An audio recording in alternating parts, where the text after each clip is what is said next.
وَاذْكُرْ رَبَّكَ فِي نَفْسِكَ، اپنے رب کو یاد کر. فی نفسک، اب اس کے دو معنی ہیں. اپنے دل میں، اپنے دل میں رب کو یاد کر، یا یہ کہ جب اکیلے بیٹھے ہو نا، تنہائی میں اپنے رب کو یاد کر. سامنے تو تم یاد کرتے ہو نا، تو اس میں ریاکاری بھی آ سکتی ہے، دکھلاوا بھی ہو سکتا ہے. لوگوں کو دکھانے کے لیے تو تقریر کر رہا ہے، تو تلاوت کر رہا ہے، تو نعت پڑھ رہا ہے. نہیں، جب بالکل اکیلا ہو اس وقت اپنے رب کو یاد کر. یا ترجمہ کیا ہے؟ اپنے رب کو یاد کر اپنے دل میں.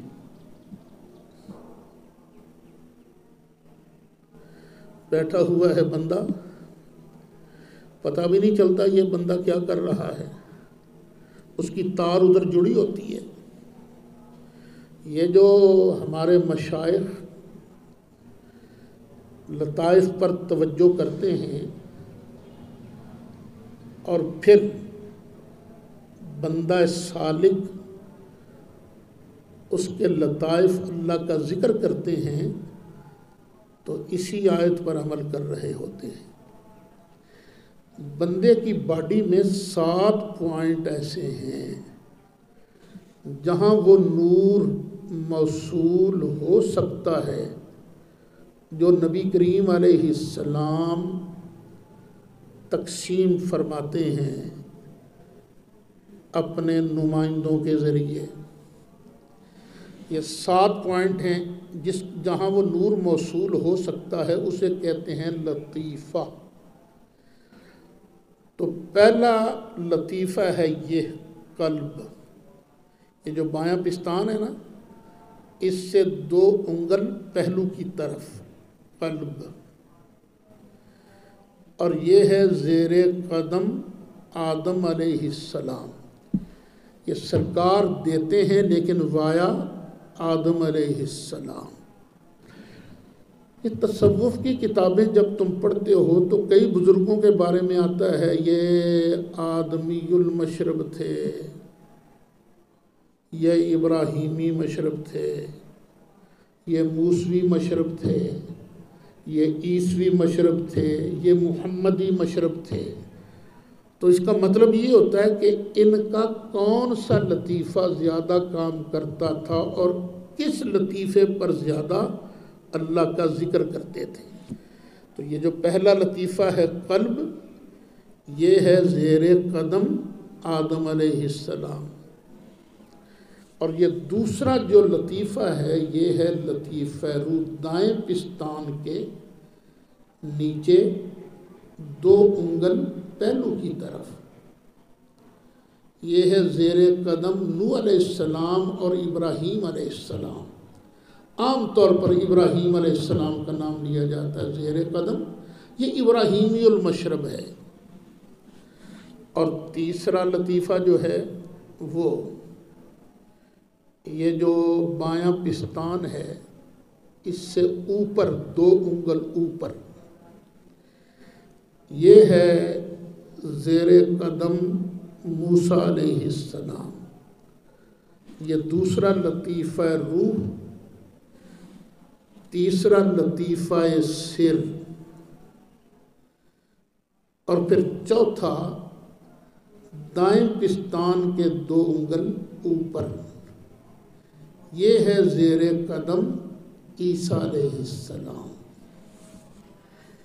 اور پھر ہے 5واں لطیفہ یہ جو سینہ ہے نا، سینے کے درمیان، یہ ڈائریکٹ سرکار کے زیر قدم ہے.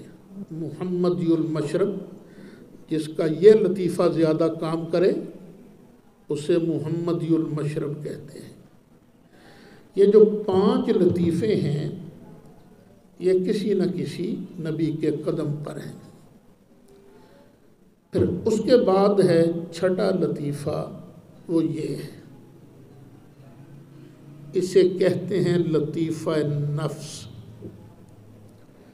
اس لطیفہ نفس کا ایک کمال عجیب ہے، جو یہاں پر اللہ اللہ کرتا ہے نا، اس کے اندر عاجزی پیدا ہوتی ہے۔ اس کا تعلق ہے خاک کے ساتھ۔ اور اس کے بعد ساتواں جو لطیفہ ہے وہ ہے یہاں، یہ تالو کے بیچ، اسے لطیفہ قالبیہ کہتے ہیں۔ جب بندہ یہاں ذکر کرتا ہے تو پھر پورے جسم کا بال اللہ اللہ کرتا ہے۔ تو یہ بڑی عجیب دنیا ہے، عجیب دنیا ہے۔ اور جس کو یہ دولت نصیب ہو جاتی ہے پھر وہ مست ہو جاتا ہے، اسے کوئی اور چیز اور اچھی نہیں لگتی۔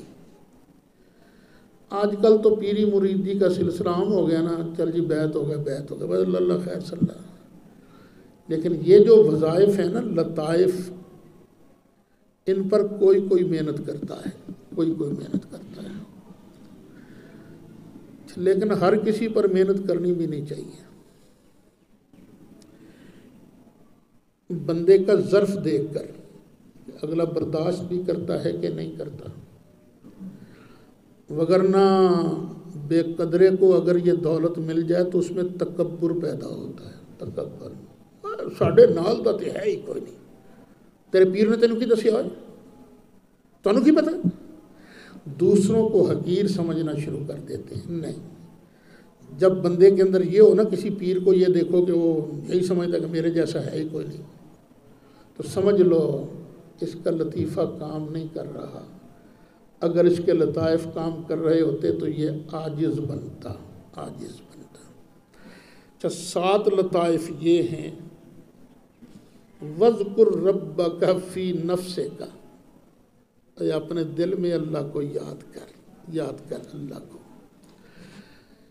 پھر 8واں سبق ہے اس تصوف کی دنیا میں نفی اس بات کا، کلمہ شریف کا۔ اس کا بڑا ایک خاص طریقہ ہے، زبان سے نہیں کہنا بلکہ ناف سے لا کو اٹھانا ہے یہاں تک۔ کئی مشائخ یہاں تک بھی لاتے ہیں، لیکن ہمارے بزرگوں نے جو بتایا یہاں تک، لطیفہ نفس تک، لا الہ۔ یہ جو دایاں کندھا ہے نا، اس پر جس طرح کینچی نہیں ہوتی، الہ کی کینچی لگا کے الا اللہ، لطیفہ قلب پر اللہ کی ضرب لگانی، الا اللہ۔ یہ 8 اسباق ہیں۔ پھر اس کے بعد سلسلہ شروع ہوتا ہے مراقبات کا۔ تو جو آدمی یہ اسباق پڑھ لیتا ہے، پھر ہمارے مشائخ اس کو اجازت دیتے ہیں جب وہ سلوک کی یہ منزلیں طے کر لیتا ہے۔ تو صرف یہ کہ بندہ کتابیں پڑھتا رہے، صرف قرآن کی، نیک کام ہے، اچھا کام ہے، برا کام تو نہیں ہے۔ اللہ کی رضا کے لیے کیا جائے، بہت بڑی بات ہے۔ یہ جو آپ اسباق پڑھتے ہو، یہ کوئی معمولی بات تھوڑی ہے۔ ایک دیوبندی عالم ہے علامہ حسین احمد مدنی، بات ان کی ہے لیکن مجھے اچھی لگی۔ ایک آدمی آیا، اس نے کہا جی میرے باپ فوت ہو گیا، اس کے لیے کچھ ایصال ثواب کر دیجیے۔ تو حسین احمد مدنی نے ہاتھ کھڑے کر دیے، کتبی پڑھا کے فارغ ہوئے تھے۔ یا اللہ، یہ جو میں نے کتبی پڑھائی ہے نا، اس کا ثواب اس کے ابے کی روح کو بخش دے۔ طلبہ حیران ہو گئے، یا ہے کتبی کا ثواب کیا ہونا ہے جی، یہ تو منطق ہے۔ منطق کے بارے میں تو بڑی بحثیں چلتی ہیں، یجوز الاستنجاء بہ اور حاکل منطق۔ تو حسین احمد مدنی نے جواب دیا، انہوں نے کہا دیکھو، اگر اللہ کی رضا کے لیے پڑھو نا، اس لیے کہ میں یہ کتبی پڑھ کر اس کو قرآن کا خادم بناؤں گا، تو کتبی پڑھنا پڑھانا بھی ثواب ہے، یہ ثواب ہے، یہ نہیں کہ ثواب نہیں، لیکن کب؟ جب اللہ کی رضا کے لیے پڑھو۔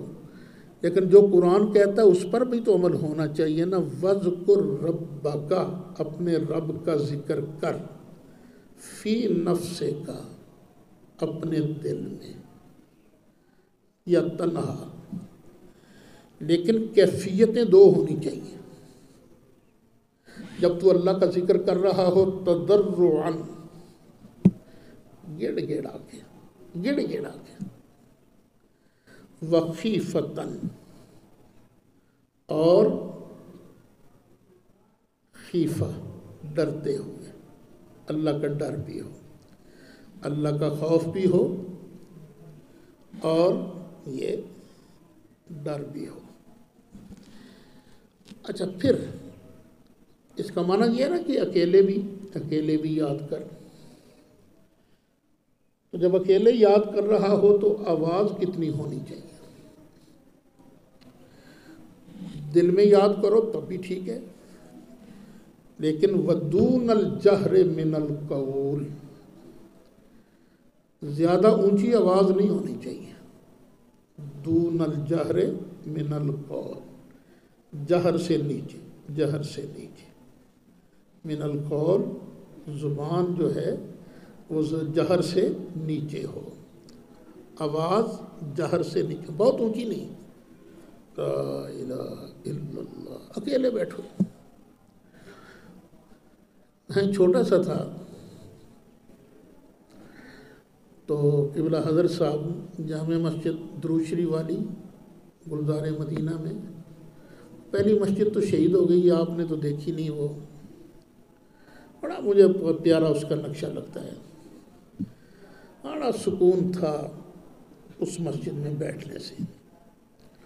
تو یہ نا مسجد کے جب قبلہ کی طرف منہ کریں تو برآمدے میں دائیں طرف ایک کمرہ تھا، قبلہ حضرت صاحب کے پاس وہ کمرہ ہوتا تھا، اسی میں لاؤڈ سپیکر رکھا ہوتا تھا، اذان وغیرہ اسی میں ہوتی تھی۔ تو آپ اندر سے کنڈا لگا لیتے تھے اور باہر نا ہلکی ہلکی آواز آتی تھی، لا الہ الا اللہ، لا الہ الا اللہ۔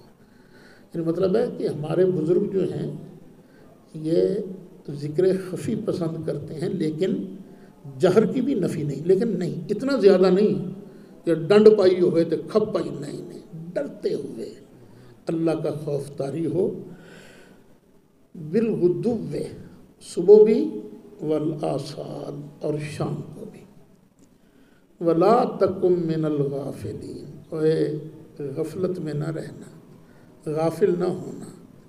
میرے بیٹے اچھی طرح یاد کر لو، موقع ملے تو تنہائی میں بیٹھ کر، اکیلے بیٹھ کر اللہ اللہ کیا کرو، اللہ اللہ کیا کرو۔ اب شاید یہ حضرت حاجی امداد اللہ صاحب مہاجر مکی رحمۃ اللہ علیہ، تمام علماء دیوبند کے پیر و مرشد ہیں نا، اور ہمارے ہاں بھی ان کا بڑا احترام ہے حاجی امداد اللہ صاحب کا، کیونکہ انہوں نے دیوبندی بریلوی جو 7 مسائل میں جھگڑا ہوا تھا نا، اس میں انہوں نے فیصلہ لکھا تھا، اس کا نام ہے فیصلہ 7 مسئلہ، اور انہوں نے اہل سنت کی تائید کی تھی۔ میں نے حضرت قائد اہل سنت مولانا شاہ من نورانی صدیقی رحمۃ اللہ علیہ کا ایک مرتبہ شجرہ طریقت دیکھا تھا، تو کئی خلافتیں تھیں نا ان کے پاس بھی، تو ایک خلافت میں حاجی صاحب کا نام بھی آ رہا تھا۔ تو حضرت حاجی صاحب رحمۃ اللہ علیہ سے ان کے کسی مرید نے کہا، حضرت میرا مدرسہ واوا بن گیا ہے۔ فرمایا ہاں ٹھیک ہے، میں تو اس وقت خوش ہوں گا جب یہاں 4 اللہ اللہ کرنے والے بھی پیدا ہو جائیں گے۔ تو یہ اللہ اللہ کرنا بہت بڑی دولت ہے، یہ کیا کرو۔